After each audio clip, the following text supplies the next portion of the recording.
अगर तुम इंग्लिश बोलना चाहते हो तो तुम्हें ये 30 सेंटेंसेस बोलने आने चाहिए, क्योंकि तुम इससे पहले दिन से इंग्लिश बोलना सीख सकते हो। और हाँ, इससे मैंने खुद अपनी इंग्लिश स्पीकिंग की फ्लुएंसी को इंक्रीज किया है। और ये सारे सेंटेंसेस आप अपने डेली लाइफ कन्वर्सेशन में भी यूज कर सकते हो। तो आज की वीडियो में मैं आपको 30 बेसिक इंग्लिश शॉर्ट सेंटेंसेस सिखाऊंगा, जिससे आप बहुत आसानी से इंग्लिश सीख सकते हो। और वीडियो के एंड में मैं आपको ये भी बताऊंगा कि मैंने इंग्लिश कैसे सीखा। सो वीडियो काफी नॉलेजेबल होने वाली है, इसलिए इस वीडियो को एंड तक जरूर देखना। तो बिना टाइम वेस्ट किए वीडियो को शुरू करते हैं।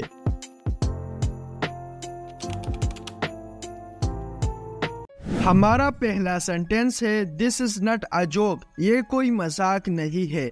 आपने अक्सर देखा होगा कि जब हम किसी से बात करते हैं तो वो हमारे बातों को मजाक में लेता है, यानी सीरियस नहीं लेता। अगर आपके साथ भी यही होता है तो आपको अंग्रेजी में इस तरह बोलना है, this is not a joke. ये कोई मजाक नहीं है, यानी ये जो मैं बातें कर रहा हूँ ये कोई मजाक नहीं है। डोंट मेक मी फूल। मुझे बेवकूफ मत बनाओ। अक्सर कोई ना कोई हमें बेवकूफ बना लेता है। अगर कोई हमें बेवकूफ बनाता है तो हम अंग्रेजी में इस तरीके से बोलेंगे, डोंट मेक मी फूल, यानी मुझे बेवकूफ मत बनाओ। Let me look. मुझे देखने दो। अगर कोई चीज हमें दिखाई नहीं देता तो हम इस तरीके से बोल सकते हैं, let me look. Did you see that. क्या तुमने वो देखा। अक्सर हम उर्दू में किसी को इस तरीके से बोलते हैं कि क्या तुम्हें वो दिखाई दे रहा है, क्या तुमने वो देखा। तो इसके लिए आप अंग्रेजी में बोल सकते हैं, did you see that. Did you see that. क्या तुमने वो देखा। Put on your shoes first. पहले अपने जूते पहनो। Put on your shoes first. Put on का मतलब है पहनना। It slipped out of my mind. मेरे जहन से निकल गया। It slipped out of my mind.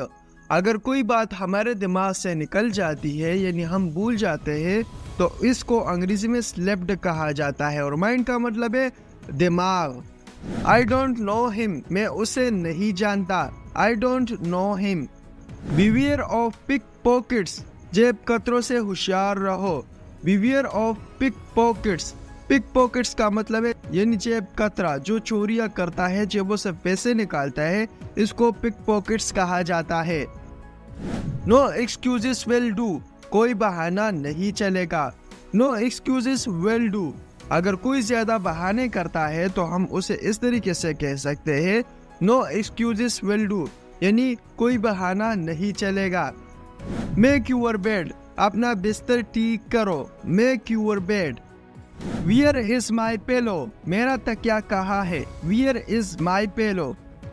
It's no use going there. वहाँ जाने का कोई फायदा नहीं है। अगर कोई जगह हमारे लिए फायदा मंद नहीं होता तो आप अंग्रेजी में इस तरीके से बोल सकते हैं, It's no use going there.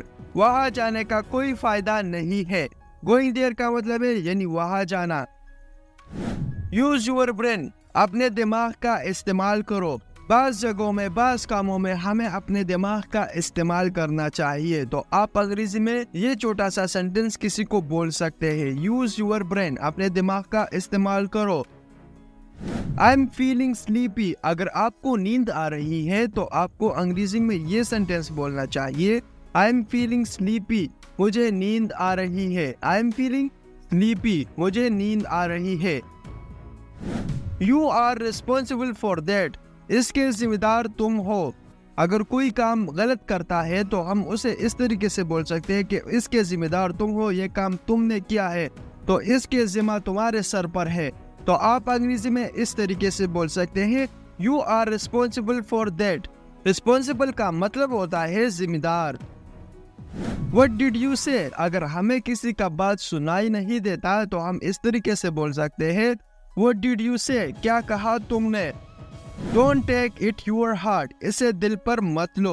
Don't take it your heart. I see. अब पता चला। अगर हमें किसी काम का या किसी बंदे का या किसी चीज का पता चल जाता है तो आपको अंग्रेजी में ये छोटा सा सेंटेंस बोलना है, I see. I see का मतलब होता है अब पता चला। Let me talk. मुझे बोलने दो। Let me talk. Sit there. यहाँ बैठो। सिट देयर, यहाँ बैठो। आई कैन नॉट सी, मैं नहीं देख सकता। आई कैन नॉट सी।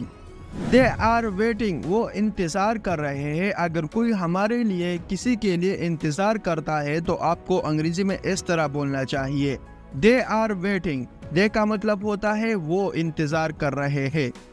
अगर हमें किसी को बोलना है कि इर्द गिर्द देखो तो आपको अंग्रेजी में इस तरीके से बोलना है, लुक अराउंड, इर्द गिर्द देखो, लुक अराउंड। अराउंड का मतलब होता है कि अपने आसपास देखो। व्हाट टू डू, क्या करे। व्हाट टू डू, अगर हम कोई काम में फंस जाते हैं और वो हम नहीं कर पाते तो हम इस तरीके से बोलते हैं what to do, what to do. और इसका मतलब होता है कि क्या करे। व्हाट इज गोइंग ऑन, क्या हो रहा है। व्हाट इज गोइंग ऑन, अगर कोई काम कहीं जगह पर हो रही हो तो आपको अंग्रेजी में इस तरीके से बोलना है, what is going on. Going on का मतलब होता है चलना। That's all right, सब ठीक है। That's all right. I will never give up, मैं हार नहीं मानता। I will never give up. I am on the way, मैं रास्ते में हूँ। I am on the way.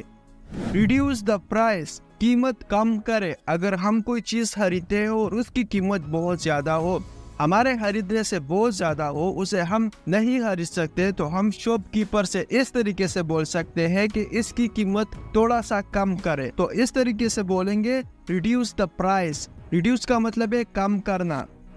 It's a little expensive, इसका मतलब होता है कि ये थोड़ा महंगा है।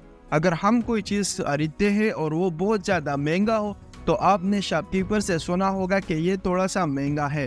तो इस तरीके से होगा अंग्रेजी में it's a little expensive. Expensive का मतलब होता है महंगा। हु कॉल्ड मी, अगर कोई हमें बुलाता है यानी हमें कोई आवाज़ देता है तो हम पलट के इस तरह बोलते हैं कि किसने बुलाया। तो आपको अंग्रेजी में इस तरह बोलना है, हु कॉल्ड मी, मुझे किसने बुलाया। That was my mistake, ये मेरी गलती थी। That was my mistake, mistake का मतलब होता है गलती। I have to sleep, मुझे सोना है। I have to sleep. It's not like that, ऐसी बात नहीं है। It's not like that. I'm not interested, मुझे कोई दिलचस्पी नहीं है। I'm not interested. अगर किसी काम में या किसी चीज़ में हमें दिलचस्पी नहीं होता, हमें मज़ा नहीं आता उस काम में, तो आप इस तरीके से अंग्रेजी में सीधा सीधा कह सकते हैं I'm not interested. Interested का मतलब है दिलचस्पी। लेट्स द डोर, कुंडी लगा दो। रात को हम सोते हैं तो हम क्या करते हैं, कुंडी लगाते हैं। तो कुंडी को अंग्रेजी में लेट्स कहते हैं।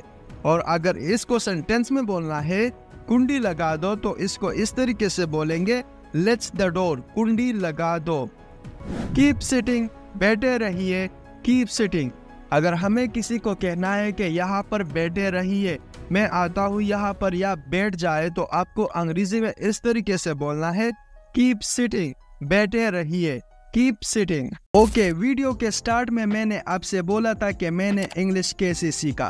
तो इस वीडियो में मैंने अपने 3 साल का एक्सपीरियंस 5 टिप्स में शेयर किया है। तो वो जानने के लिए इस वीडियो पर क्लिक करें, जिससे तुम भी बहुत आसानी से इंग्लिश सीख सकोगे।